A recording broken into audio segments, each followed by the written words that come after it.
Some stories don't start with a scream. They start with one word: no. I said no to babysitting my sister's kids because I had work, because I had a life, because I was tired of being treated like an obligation. And for a moment I thought that was the end of it. Just another family argument that would fade by Monday. But then a taxi showed up anyway. 2 little kids were dropped off with my name on a scrap of paper, except the address was wrong. And in a city like this, one missing letter can turn home into nowhere. A stranger's sidewalk, a cold curb. 2 small bodies waiting for an adult who never came. This isn't a story for us to judge or to gloat. We just need to listen with a little quiet. And remember how thin the line is between "I'll handle it" and "I put them in danger." Because sometimes the moment that breaks a family is also the moment that finally protects the ones who never had a choice. Stay with me, because 3 days after that taxi ride I got the call that destroyed her. My name is Knox Wilder. I'm not proud that this is my story, but it's mine and I've carried it like a bruise you can't stop pressing. Before I tell you everything, I just want to know you're here with me.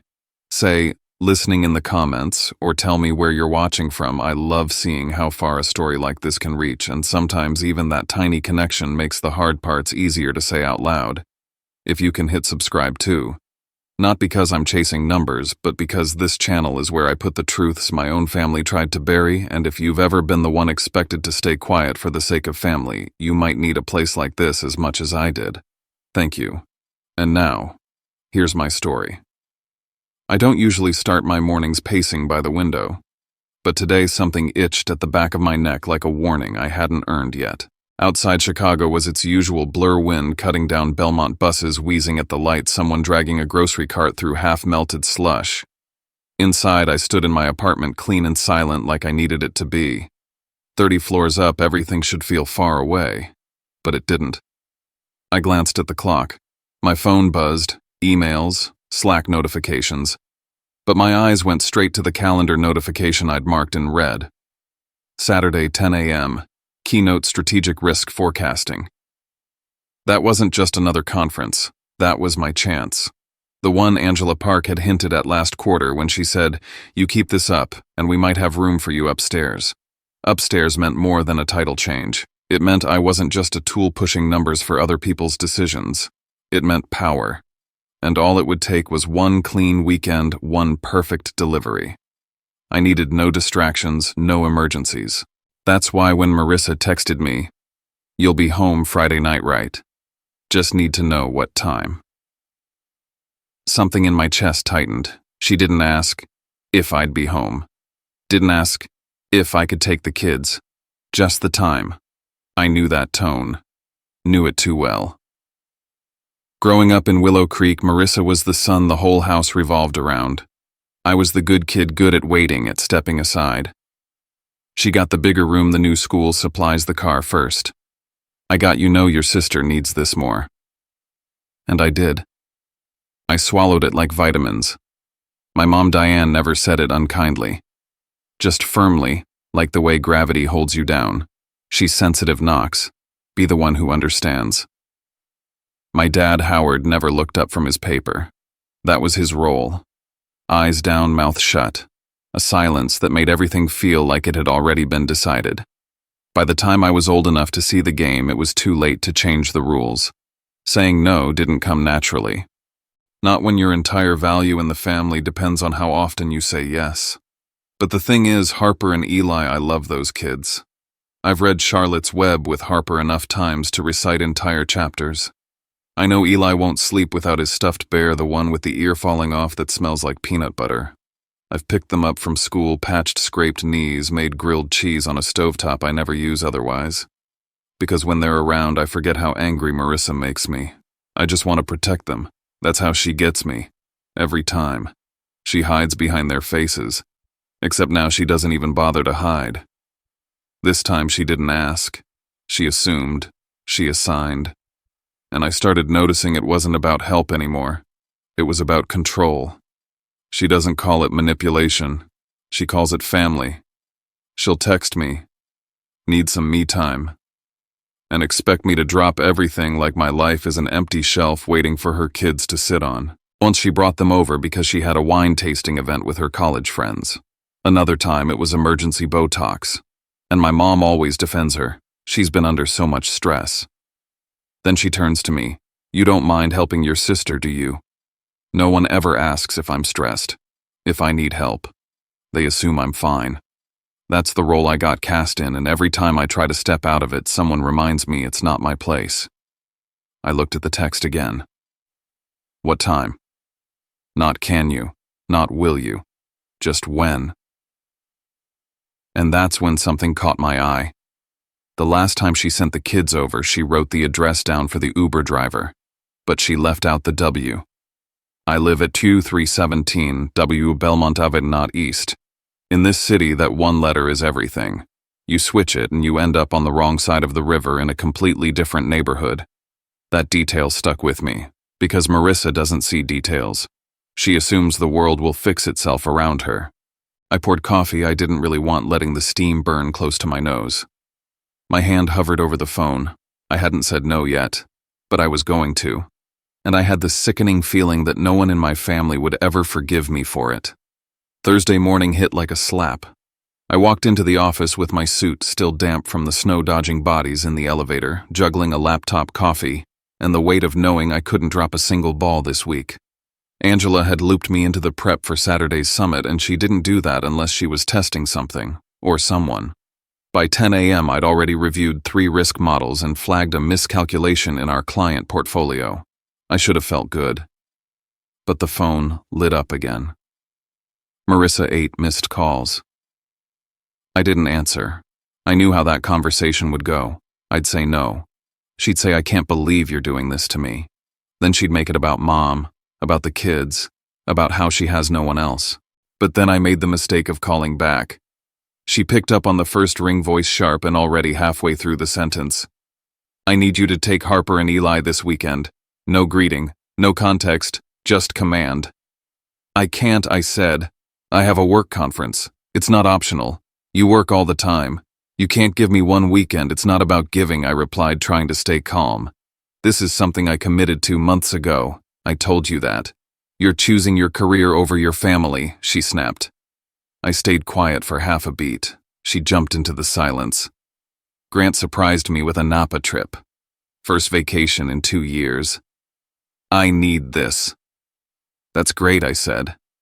But you need to find someone else. You are someone else. I didn't answer. She dropped the final card. Mom said you'd do it.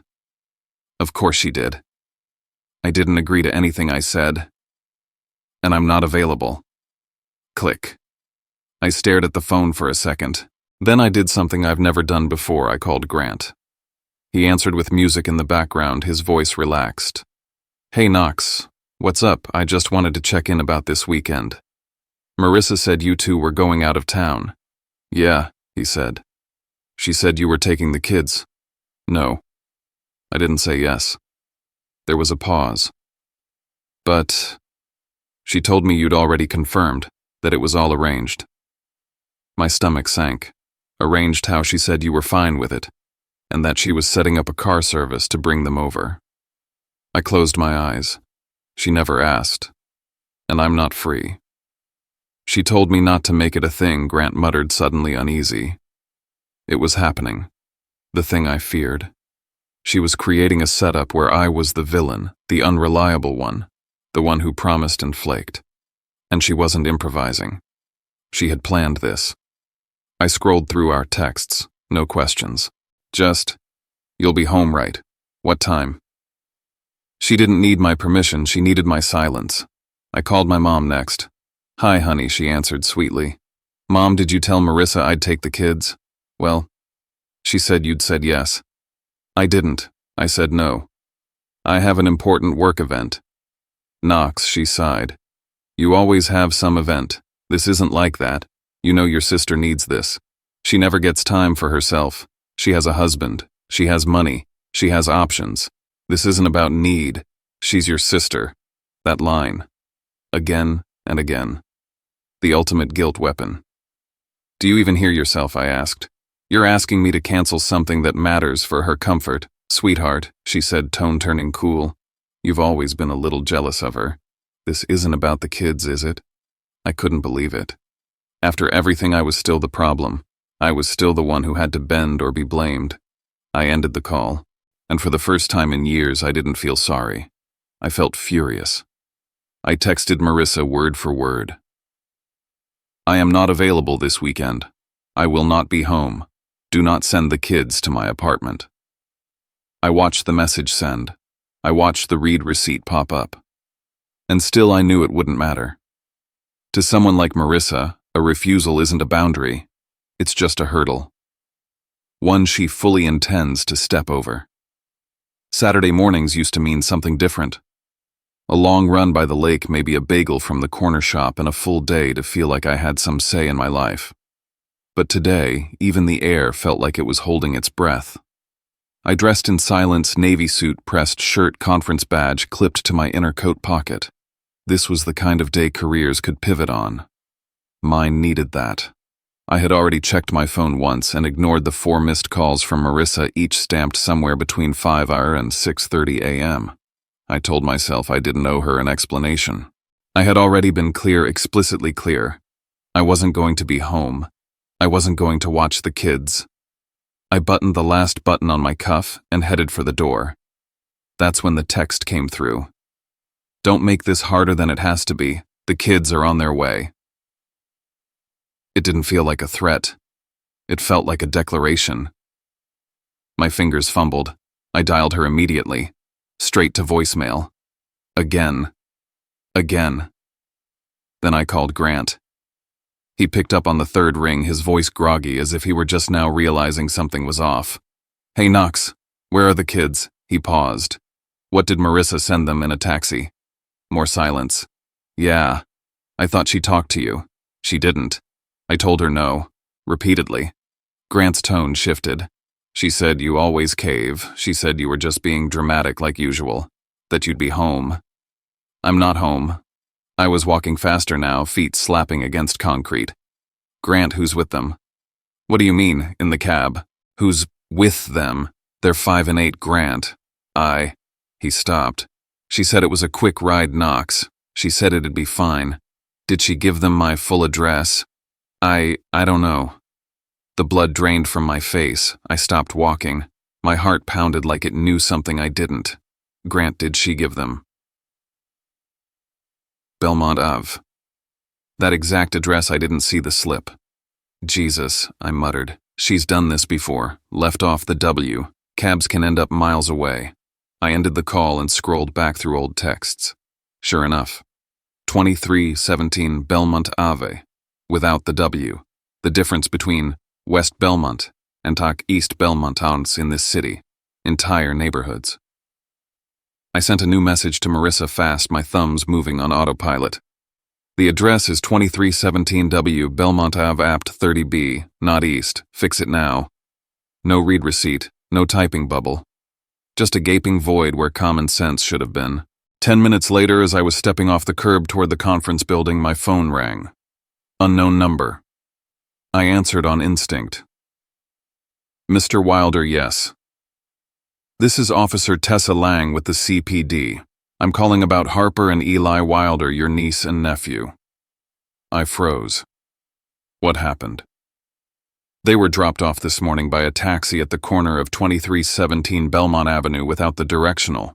There's no apartment 30B at that location. My throat dried out. We received a call from a concerned resident who found them alone on the sidewalk.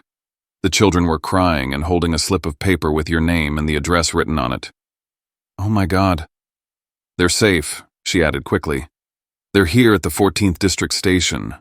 But this is a formal incident, Mr. Wilder. Because of their age and the circumstances, it's being documented as potential child endangerment. I swore under my breath. Are you able to come down now? I looked across the street at the conference center, glass walls, lanyards swinging, people checking in. Then I turned back toward the road, already calling for a rideshare. I'm on my way. And in that exact moment, watching that building full of the life I'd worked years to build disappear behind me, I knew this wasn't a family dispute anymore. This was a disaster with a paper trail, the kind that changes custody marriages, reputations, and I was walking straight into it. The car ride to the station felt like something outside of time. I couldn't remember how many lights we hit. Couldn't hear the driver's voice. Just the rattling in my head and the sound of Marissa's text looping over and over again. Don't make this harder. When I got there, the front desk pointed me to a side room children's intake, a small waiting area with cartoon posters peeling from the walls. And there they were. Harper ran to me before I'd even spoken. Her coat was zipped up crooked, her eyes were swollen and wet. She threw her arms around me, shaking. I told Eli you'd come. She whispered into my jacket. I kept telling him. Eli clung to his stuffed bear curled up in the corner seat like a question mark. When he looked at me, his bottom lip trembled. I crouched. You're both okay. You're safe. I've got you. It took everything in me not to cry or scream or punch something, but I kept my voice level, calm, warm, like I hadn't just heard that my niece and nephew were abandoned on a sidewalk because someone didn't care enough to check a letter and an address. Officer Lang came in a few minutes later with a clipboard and kind eyes. She nodded to me. You're Knox Wilder, yes. She handed me a form. We'll need a statement. You're listed as their emergency contact, but we need confirmation of your relationship. I showed her my ID, family photos. She accepted it. They were found by a woman who lives in the building, she said. Rena Caldwell. She saw them outside through her window.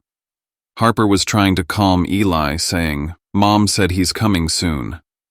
Your nephew kept asking when. I swallowed. Hard. Do you know who arranged their ride this morning, she asked. I nodded slowly. Their mother. Marissa Wilder. My sister. Did she notify you ahead of time? I told her no. Multiple times.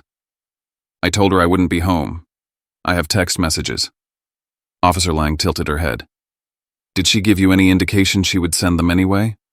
I handed her the last text. She read it silently. I see. She made a note, then looked back up. Do you know how the taxi was arranged? No, I said. But Grant, her husband, said she told him I was fine with it. She did not inform you of their travel details. Nothing. I didn't even know they were coming until I got that message. She sighed. Mr. Wilder, I need to be clear, this incident qualifies as child endangerment. The children were left unsupervised in a public place with an incorrect address. That's not something we can overlook. I nodded. She stepped out briefly. That's when the phone rang again. Marissa. Officer Lang walked back in. Would you mind taking that here on speaker? I picked up. Marissa. Knox. What the hell is going on? You tell me. Harper and Eli were dropped at the wrong address. They were alone. Oh, come on. You're making this a thing again. I told you they were coming. You told me after they were already in the car. You're blowing this out of proportion. No, Marissa. I'm at the police station. Silence. They were found crying on the sidewalk, holding a slip of paper with my name on it. That's how the police got involved. More silence. Jesus. You just want to make me look like a monster. Officer Lang stepped forward and took the phone. Ms. Wilder, this is Officer Lang with the Chicago PD. I'm obligated to inform you that we are documenting this as a formal case of child endangerment. You are expected to return to the city and cooperate. Immediately. I didn't mean, look, I'm dealing with a lot right now. I'll handle it when I get back. Ms. Wilder, I must advise you that this is not optional. The line went dead. Lang turned to me. She hung up. I blew out a breath. My phone buzzed again. Grant. He sounded panicked. I just heard. Jesus, Knox. I thought you had them. I didn't. She lied to both of us. He cursed. She told me everything was set. That you were expecting them. That she cleared it. She didn't even send them to the right building. There was a pause. I'm coming back, he said. I need to be there. Officer Lang handed me a pen. We'll finish the statement now. I signed the intake form and agreed to take temporary custody. But the damage was done. Before I left, Officer Lang said, we'll be forwarding this case to Child Protective Services. Expect contact within 24 to 48 hours. Harper held my hand the entire ride home. Eli fell asleep against my shoulder. That night I put them both in the guest room and stood alone in the dark kitchen, the city lights spilling through the windows like quiet warnings. Then the text messages from my mother started to pour in. Knox, what did you do? You're tearing the family apart. Call me now. I didn't answer, not yet. Because for the first time in my life I wasn't just part of the family anymore. I was standing against it. That first night after everything I sat on the edge of my couch with Harper's tiny fingers tangled in mine, and Eli curled up like a question mark beside her arms clutched tight around a stuffed monkey so worn the fur was matted into knots. They didn't sleep so much as fade in and out, twitching, murmuring, jolting awake. Every creak in the apartment set them off. At one point Harper mumbled "Kauko chak taxi kong kwe lai jon tui kong kong." Her voice was small and broken. I swallowed hard and nodded, not trusting myself to speak. But the truth was I wasn't sure of anything anymore. By morning I'd barely slept. My phone buzzed while I was trying to convince Eli to eat dry cereal with a plastic spoon and keep his milk off my work files. A woman named Janelle Brooks from CPS introduced herself in a tone that was both calm and loaded with consequence. This pertains to an open child endangerment investigation involving Harper and Elijah Green, she said. My stomach dropped. She asked me to walk her through everything, how and when. Marissa first asked me how I declined, whether I knew the kids were coming. I opened my laptop and pulled up the text where I'd clearly said no, forwarded her the screenshot, then told her about the voicemails and the call from Officer Lang. Then she asked something that made me go completely still. Where is the father now, and who currently has legal placement of the children? I blinked. Grant was in Boston. Marissa was unreachable. And I was not a parent. Right now, I said. They're with me. They spent the night here. Janelle let out a breath. Understood, she said. We'll need to assess the safety of their current placement until we determine the next steps. Not even 20 minutes later, Marissa called. When I didn't pick up, she texted, "You're doing this on purpose. You're destroying our family. You think you're some kind of hero?" I stared at the message. Classic Marissa, burning the house down and blaming the smoke on someone else. Then came the barrage from Mom. First, it was a polite, almost maternal voicemail. "Honey, I heard about the misunderstanding. Can you please de-escalate with CPS?" These things follow families for years. Then more calls, then texts. Marissa is a mother, not a monster. You didn't have to involve outsiders. You always want to make yourself the victim. She ended with, "It's your sister, Knox. You either protect your blood or you betray it." I replied with one sentence. 2 children were abandoned on a sidewalk. She didn't respond. At CPS's suggestion, I contacted the taxi company to get the ride logs. The manager stalled me, said I needed a subpoena. But then by some miracle or guilt, the dispatcher transferred me to the driver himself, a man named Lionel Reyes. His voice was tired, scratchy, like he smoked a pack a day. "Yeah, I remember those kids," he said. Girl was polite. Told her Mom said Uncle would be waiting. I asked if he saw me. Nope. Dropped him at the address. No doorman, nothing.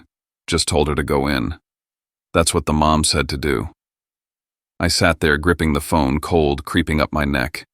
This wasn't an accident. This was a plan. Later, Grant called.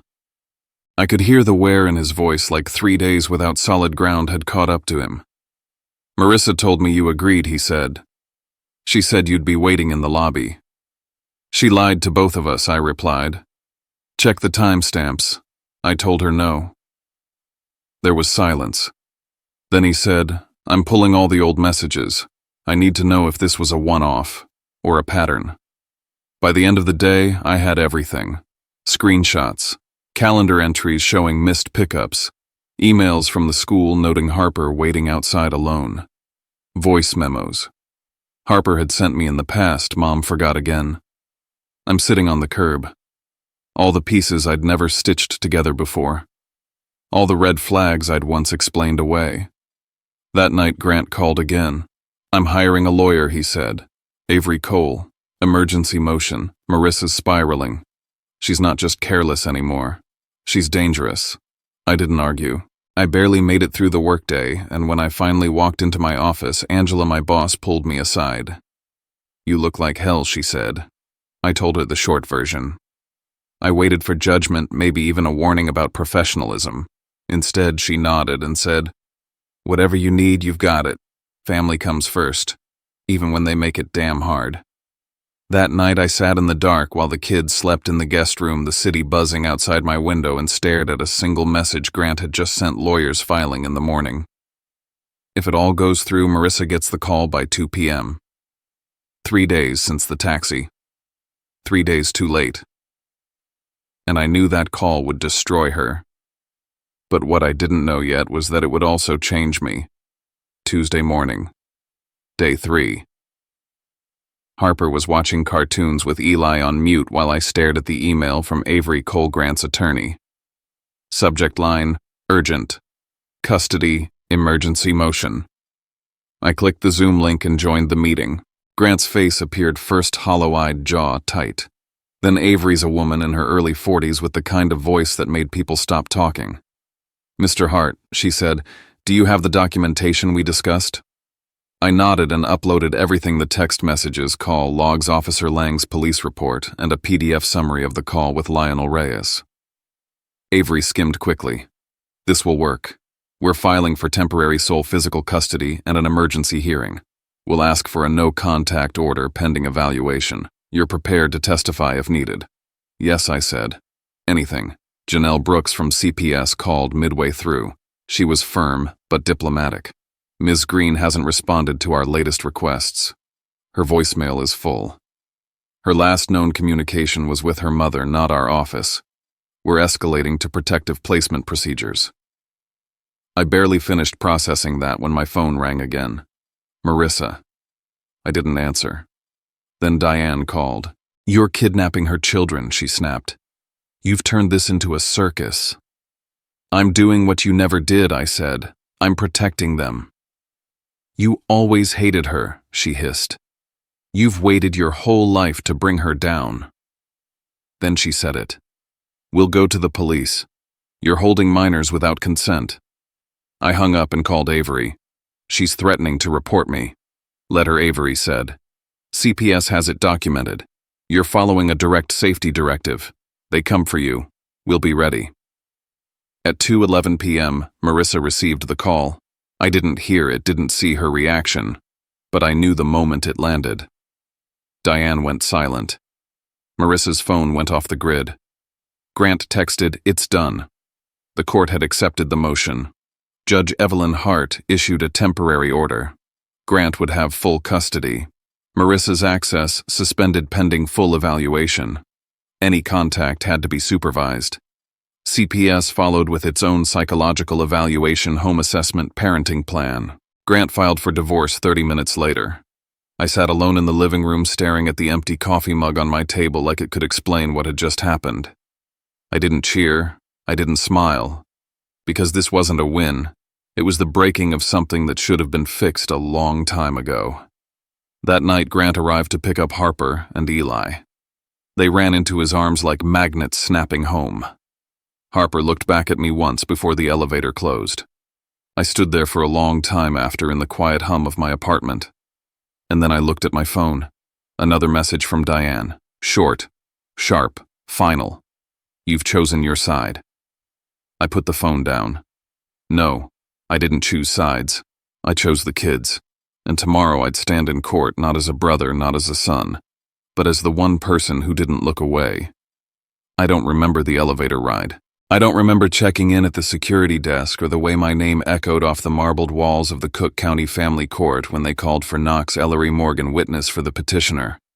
I only remember the silence that came before it. The kind that curls into your chest like a hook and pulls everything else inward. I felt it while standing outside the courtroom door, hands cold, despite the sweat at the back of my neck.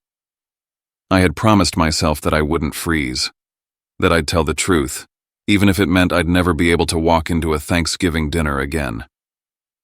Avery stood beside me, calm and precise as ever, flipping through his folder like he wasn't about to go to war. "Stay anchored," he said, not looking at me. "You're not here to feel. You're here to tell." I nodded. Behind us, Grant sat with Harper's tiny backpack in his lap, knuckles white around the strap.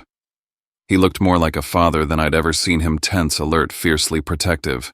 "Remember the chain," Avery said.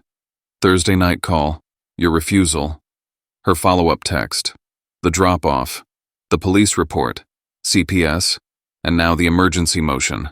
That's your spine. Don't let them pull you off it." I swallowed. The whole timeline was carved into my skull by now. I could recite it backward if I had to. In the hallway just before they opened the door, I saw her. Marissa, hair done, blazer too big on her frame, like she was trying to look small. Her eyes flicked over me and kept moving as if I were a water stain on the floor. But behind her, Diane appeared like a shadow. "Conroute Loigi," she said under her breath as she brushed past me. "It's not too late." It was, and she knew it. Howard was silent. As always, a human wallpaper. Grant reached for my shoulder, grounding me. "Don't forget why you're here," he said. "It's not about us anymore." Then the courtroom doors opened. The judge was already seated. Evelyn Hart, firm-eyed, gray-suit reputation for cutting through theatrics. I remembered what Avery told me: she doesn't like noise. She likes facts. You want to win with her. Be clear. Be measured. Be unshakable. Marissa's attorney started with a soft story. A loving mother overwhelmed. A stressful week. A misunderstanding between siblings. Ms. Morgan, he said, assumed her brother Mr. Morgan would continue his history of support as he had done many times in the past. It was never her intent to place the children in harm's way. They tried to blur the line, make the drop-off look like a miscommunication, not a setup. My stomach turned. Avery stood sharp as glass. "Your Honor, we will present a timeline supported by digital records, sworn statements, and third-party testimony." This was not a misunderstanding. It was a manufactured emergency meant to coerce my client into child care he had explicitly declined. He submitted the evidence, text threads, call logs, even a voice memo where I dictated a message to Marissa saying I wouldn't be home that day. Then came my turn. The bailiff called my name. I walked to the stand on legs that felt like air. I was sworn in. I looked directly at Judge Hart. And I told the truth. I told them about the call, the text, the line in her message. The kids are on their way. How I panicked. How I called back and got nothing. How the police found Harper and Eli alone on a sidewalk near Belmont, wrong side of town, no doorman, no 30B apartment. How Officer Lang called me. How I left the conference and raced across the city. No, I said I didn't know they were coming. No, I didn't agree to receive them. No, I didn't send the address to the taxi.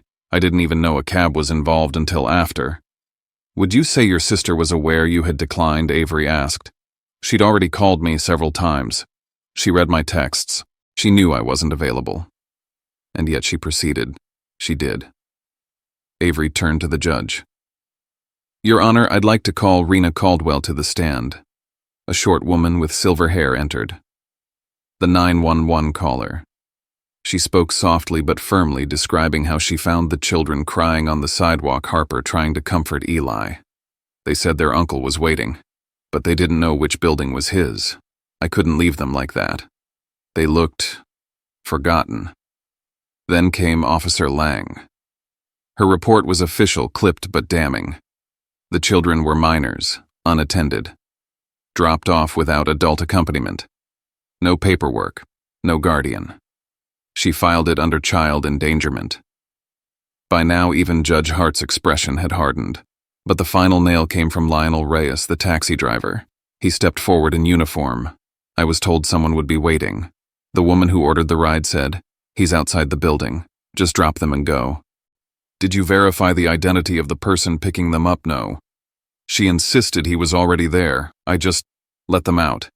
"And who booked the ride?" Avery asked. "Marissa Morgan. It's in the dispatch records. No one in the courtroom made a sound." Then came the counterattack. Marissa's attorney stood, calm, smiling. "Mr. Morgan," he said, turning to me, "do you currently live with a romantic partner?" Objection. Sustained. He shifted tactics, accused me of controlling behavior, of turning the children against their mother, of manipulating Grant. "Do you intend to file for permanent guardianship?" he asked me directly. I looked at him. "I intend to do what keeps them safe." He tried harder. "Isn't it true that you dislike your sister?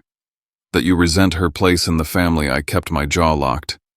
"It's not about liking or disliking her. It's about what she did." Then, mid-recess, it happened. Marissa tried to approach the kids in the hallway.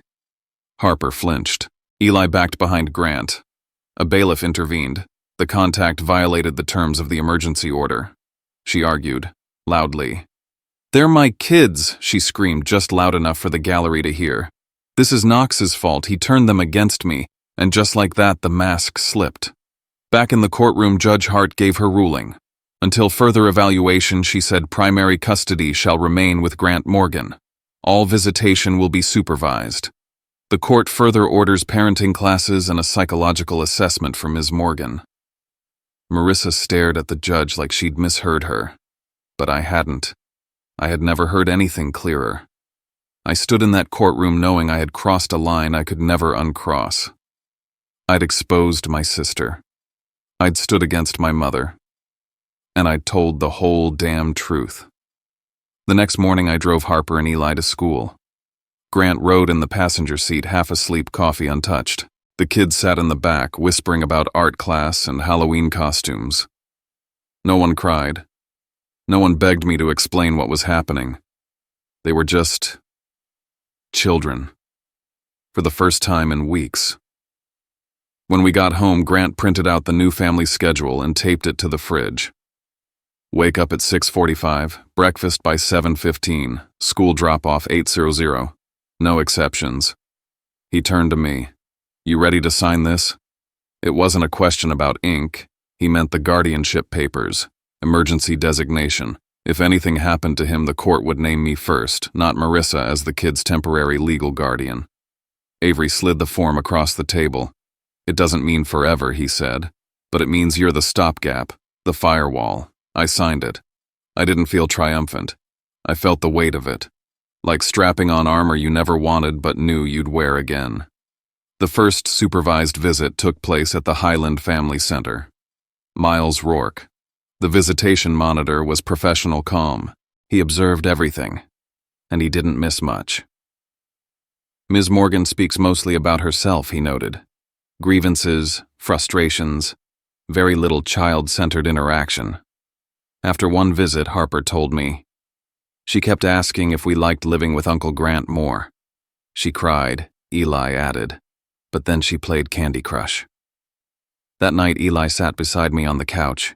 He reached for my hand. "Cow," he asked, voice small. "Will you promise we won't ever be left again?" I didn't say I'll try. I didn't say I hope. I said I promise. And I meant it. Of course, Marissa didn't go quietly. I used to think boundaries were something you set to protect your peace. Now I know they can also protect someone else's childhood. Not in a dramatic, heroic way. Just in the quiet way that matters most. 2 kids safe in their beds. A routine that doesn't shift with someone's mood. A promise that gets kept even when it costs you relationships you thought you couldn't live without. And maybe that's the part I'm still sitting with. Sometimes the people who call you selfish are the ones who benefited most from you having none. Sometimes doing the right thing doesn't feel like victory, it feels like grief with a backbone. But if we're honest, what we call family only means something when the smallest among us are protected, not used as leverage. If you're still here with me, thank you. And if you want to be part of a place where stories like this can be shared without shame, where we listen, we learn, and we don't have to pretend everything was fine, then I'd love for you to subscribe. Not as a favor, just as a quiet way of saying I'm here. And if you feel like it, leave a comment maybe where you're listening from, or just a few lines about a moment you had to choose truth over peace. I read more than you think. Take care of yourself, and I'll see you in the next story.